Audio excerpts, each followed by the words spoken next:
Dog fans, welcome to season 3. Yeah, we're so close to getting to do that fun little thing you guys do. Season 3 of Hunker Down. He's my amazing co-host, Jacob Skinner. I am Jeremy York. Welcome in. As you can tell, we are in a festive mood today. I am Hmm. already hanging out. We got a live studio audience here. He's working on his tan over there, working with that audience. It's fun to have that many people involved. But first and foremost, how are you? Doing great, man. Finally catching up on sleep. Yeah, you need to do that. I probably should do it too, but it's going to be a while. I feel you. There's a lot going on. But another place that has a lot going on is those guys that play behind you. Hmm. The UGA Bulldogs are about to kick off their season.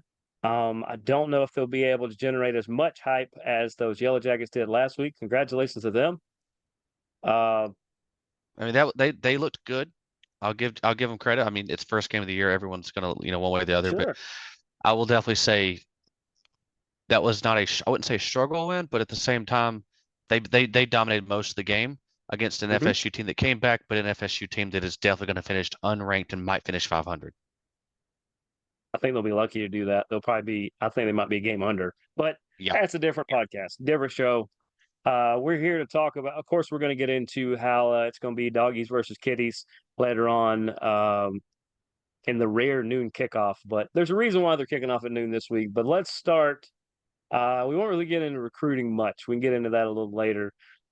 Let's start with just kind of an overall season preview.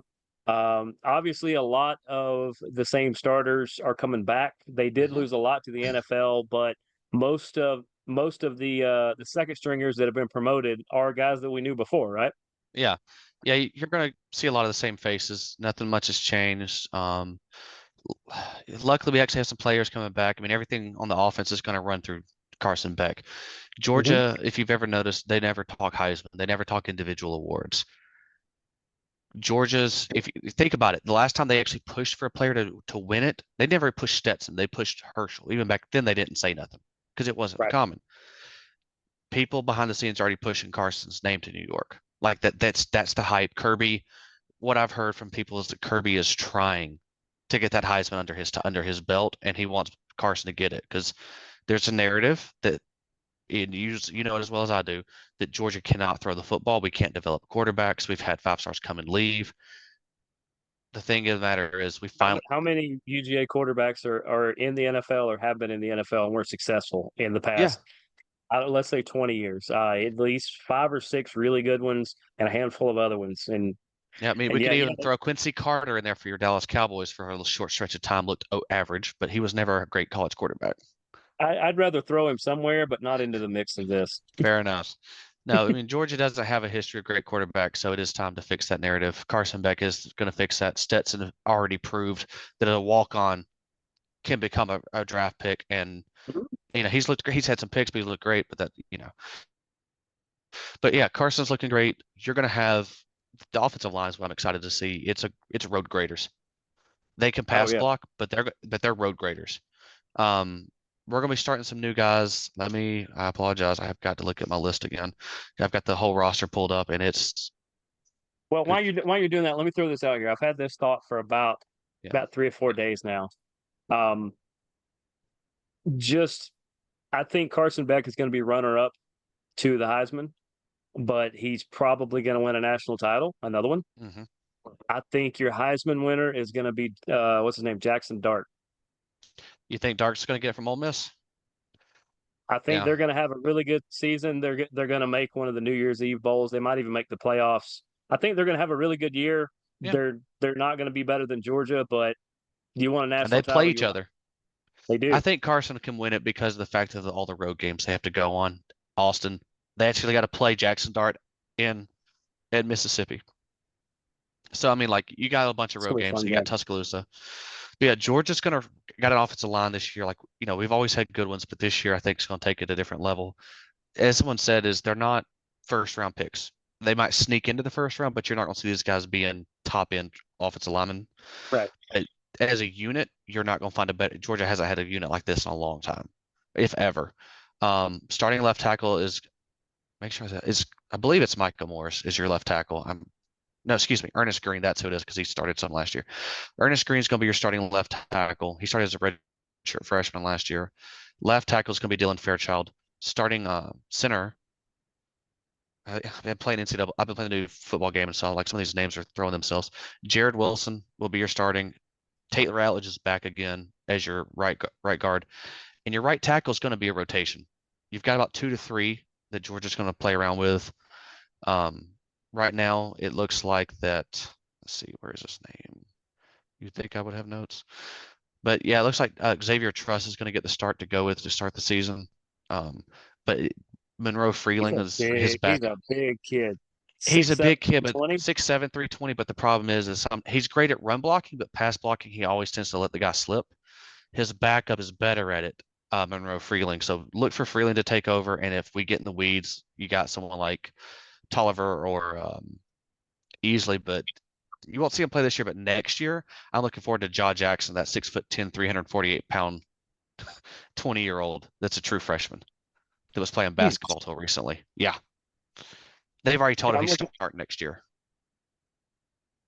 Hey, Uh-huh.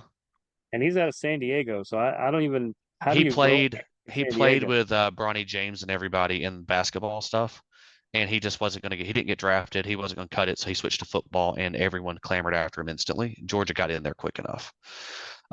This is the best group of wide receivers and pass catchers you're going to see for a while. Yes, we lost Brock Bowers, but we can backfill. We're going to be golden. Um, that tight end room is no joke. Oscar Delp, Lawson Lucky, true freshman Jaden Reddle, 6'4", 240, so he's about Brock Bowers size, but he's as fast and he is looking good. We got a transfer Ben Urosek out of Stanford as a graduate. He's a kind of guy, get him out wide, let him go. Wide receiver room runs through Dylan Bell. Yep. He's him, Arian Smith, Dominic Lovett. Look for Anthony Evans to really make a jump this year, and that transfer out of Miami, Colby Young. Yeah, 6 foot, Colby Young, 6'3", 215. He's already gotten him and Beck have already been hitting on in practices. yeah. I think he's a pretty good route runner, so he's going to be open. Yeah, he will for sure. Well, then, as always, first off, did I just not see that right, or are there two Delps in the tight end room? Just one, I got just a Oscar. Henry. I got a Henry Delp who might be his little brother. It might be, but I'm not. Oh yeah, yeah, I see what you're talking about. Yeah, West Force. He That is is a his he brother. That is is a his. Yeah, he's a freshman. They're both from Cumming, Georgia. So Oh yeah, I'm gonna guess that that's little brother. that's little brother, and that's a walk-on spot that was given. Just that was definitely a nothing wrong, nothing against him, but who knows? He could develop, but he's definitely that practice squad kind of player. Plus, it could kind of throw off the opposing team a little bit if you're like, hey, uh, I need you to watch Delp. All right, you watch the wrong one. The other one runs past you. There you go, a little trickery right there. I'm not saying they're above that. Yeah, but I will say this, going off of all the players, and I didn't even mention running backs, but the running back room is Yeah. Georgia's deepest room this year. We just lost Roderick Robinson, 6'1", 235. Hmm. He just it's soft tissue injury on a turf toe. Basically, he's had surgery. Probably going to come back around the time of the Tech game, just Okay. because. So you lose a little bit of thunder there.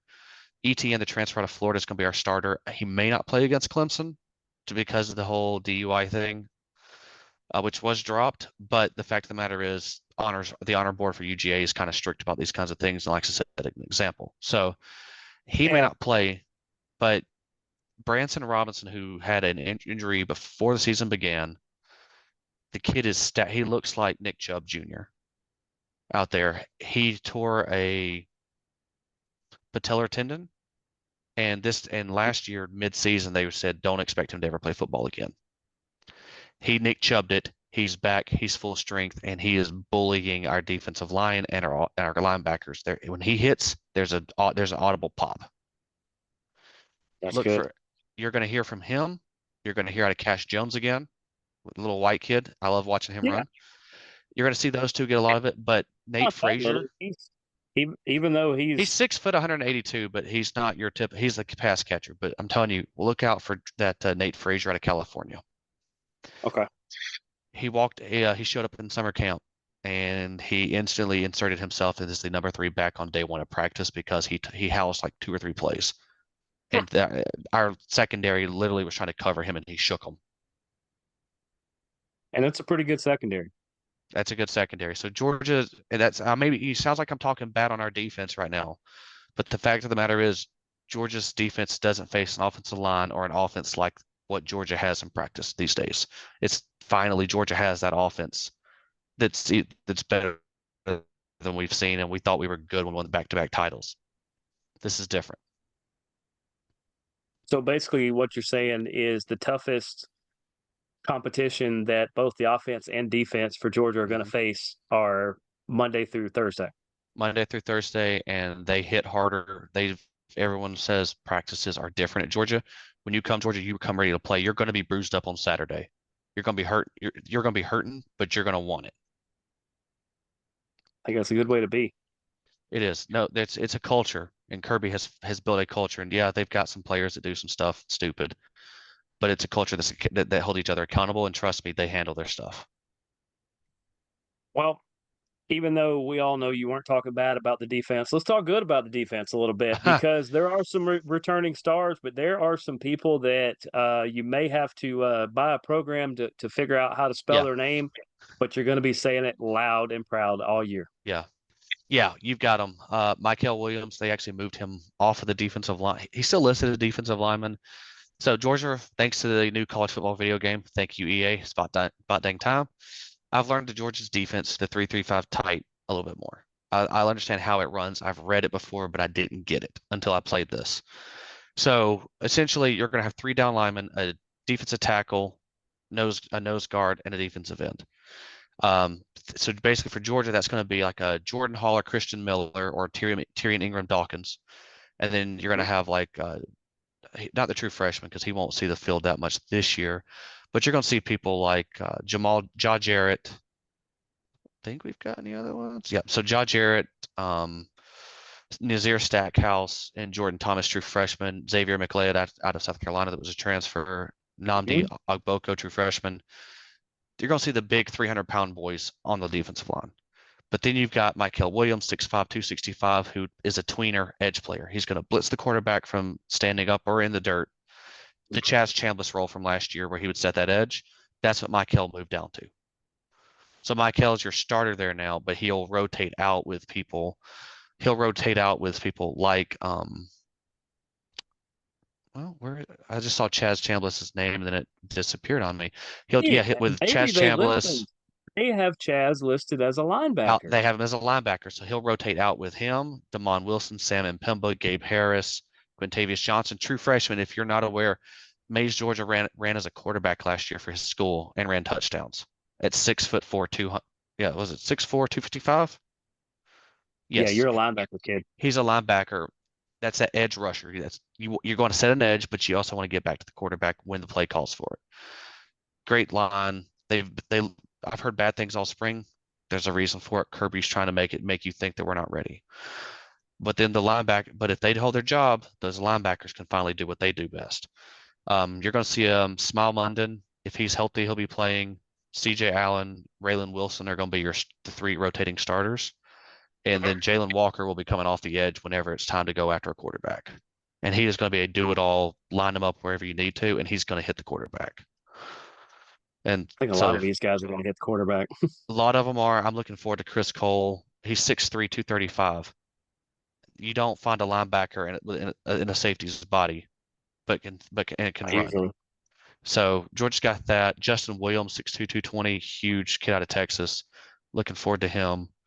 CJ Allen is going to be that player. Raylan Wilson's going to be that dude. Troy Bowles, heard good things about him, but I think he's just a little down on the depth chart.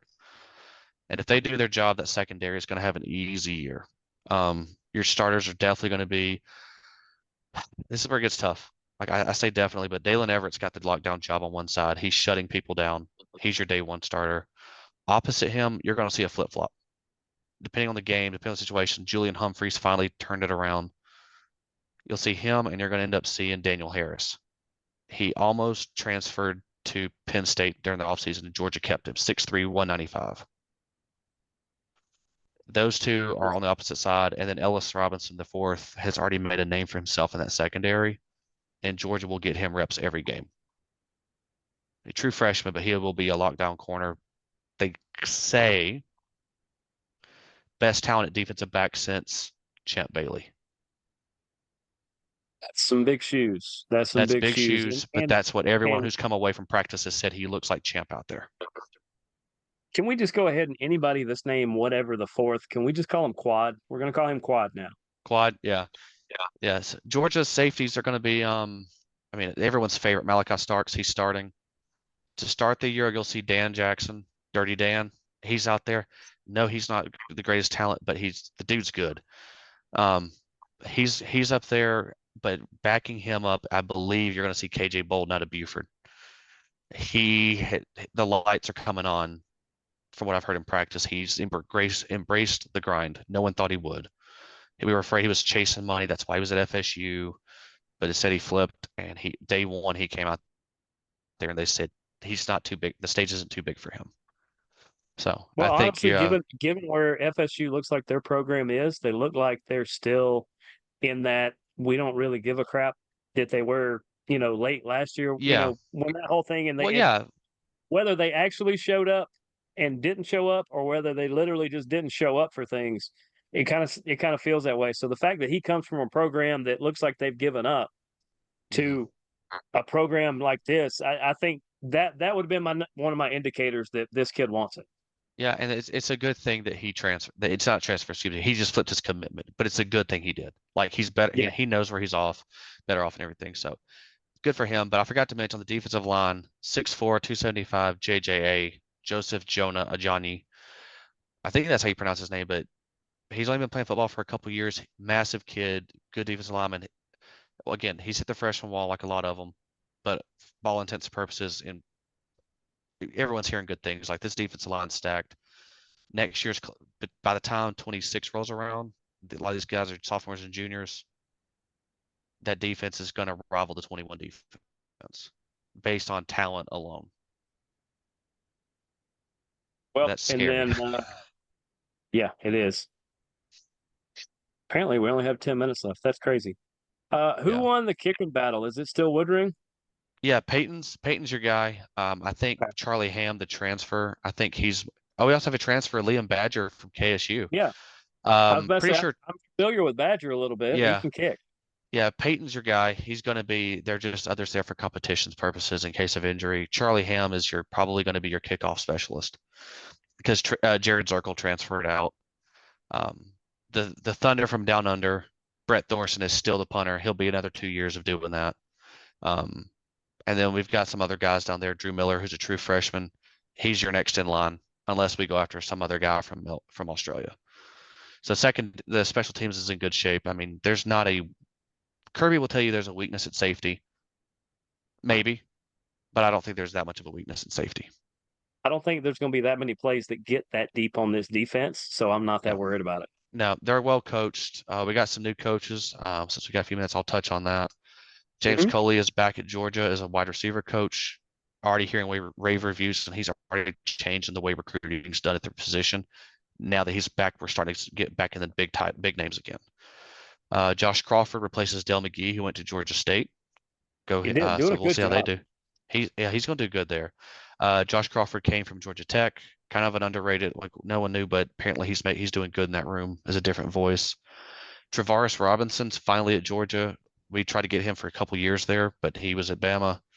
He's a co-defensive coordinator, safeties coach, and we also brought in Dante Williams out of USC, that West Coast flavor, to be Oh the yeah, defensive back yeah, coach.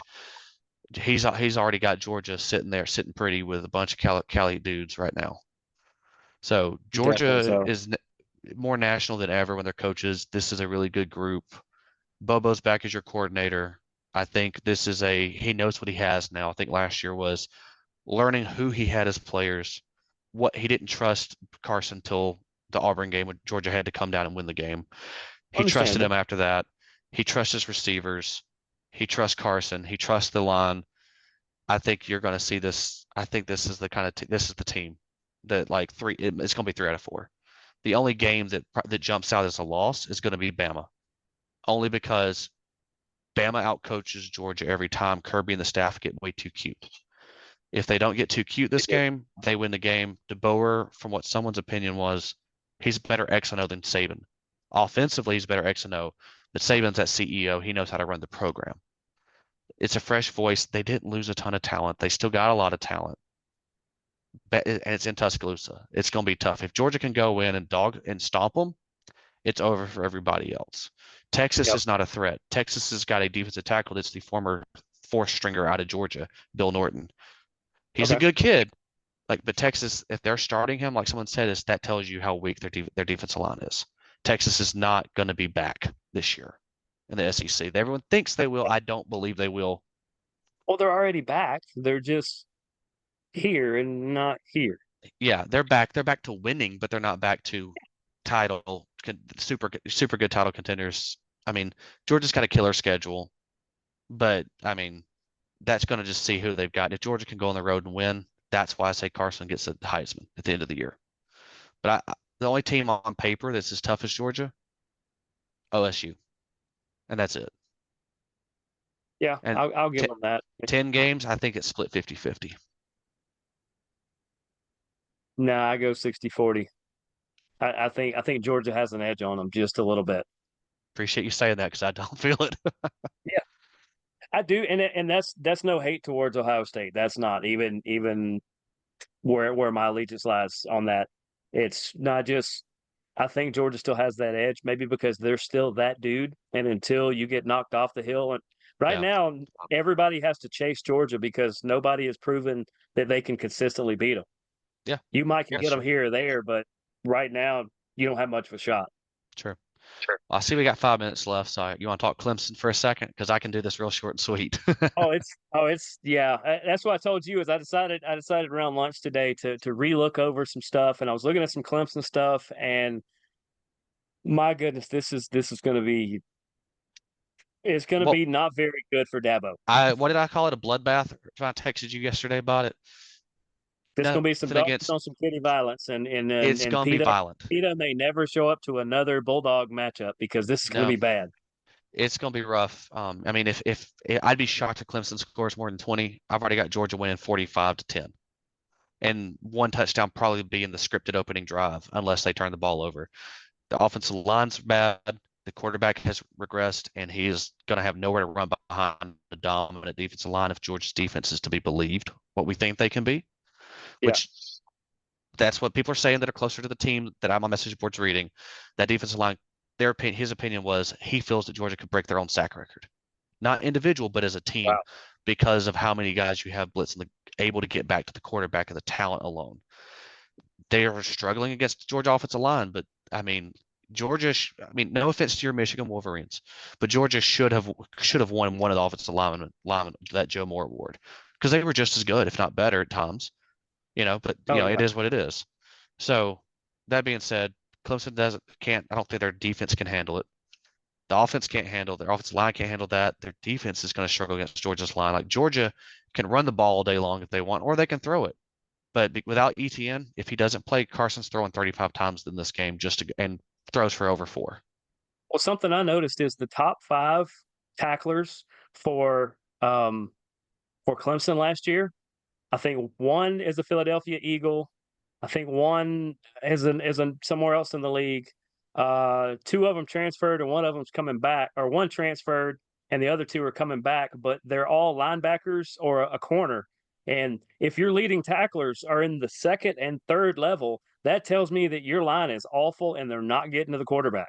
Exactly. They're going to struggle. It's going to be a bloodbath. It's going to be like the Oregon game was 2 years ago. Yeah, 2 years ago, the Georgia Oregon game where everyone's like, let's just hope Georgia can show up against Oregon and proceeded to blow them out. I'm thinking something along that. Not going to be that 10-3 game that it was in 21. That was Georgia being tentative because we were not completely healthy that first game. Georgia's Yeah. healthy this time. Georgia's got the talent. They know what they're capable of. This team just needs to believe in themselves, and they failed last year, and they're hungry. What's the spread on this game? Like 13 or something? Uh, we got 2 minutes. I, Let's I, see I here. thought that's what I saw. I thought it was like 12 and a half, 13, something like that. That sounds. Uh, yeah, let's see here. I don't want Being tickets to I do want tickets to the game, but I don't want to pay that. no, Um, yeah, 13 and a half. that's pretty close. I'm gonna say just because it's the first, because I nailed the Georgia Tech thing. I said that Georgia Tech um would not lose by more than 11 points, Yeah, which they did not. I'm gonna say that UGA is gonna win, but it's gonna be under that spread, just barely, like 10, 11 points. yeah. I think it's a blowout. Like I said, um, it's just based on looking at their spring game, looking at the end of the last year. They've lost some more coaches. Dabo doesn't bring in transfers because he doesn't believe in the transfer portal. Dabo's ways of winning are kind of starting to fade, and he's not growing with the game and changing and adapting like other teams are doing. Clemson's days are done unless they fix something, and that ACC is looking weaker than ever right now. I'll be honest. Which is why Not my sleeper pick for the ACC this year is going to be Syracuse. I like it. I like it. They've I got think the they've Jaguars got are in the several Georgia conversation. I, Bulldogs I think transferred. you're gonna see Miami. You're gonna see a couple teams kind of reemerge. But yeah, a Syracuse, I could see them right there. Yeah, that's my sleeper for the ACC. So you're welcome. That'll go on the Up with the White and Gold podcast. Throw that But out that there. is a 12 noon kickoff. As I said, it's going to be at the Mercedes-Benz Stadium that you see behind there. It is the Aflac kickoff, Hmm. which is good because Clemson is going to need some plane tickets and some insurance after this match, Yeah. after this game. So, other than that, last comments. I hope everyone enjoys the season. Let's hope with no crazy injuries, and we'll see y'all next week. Absolutely. For Jake, I am Jeremy. We will see you guys next week on Hunker Down. See Deuces, y'all. gooses.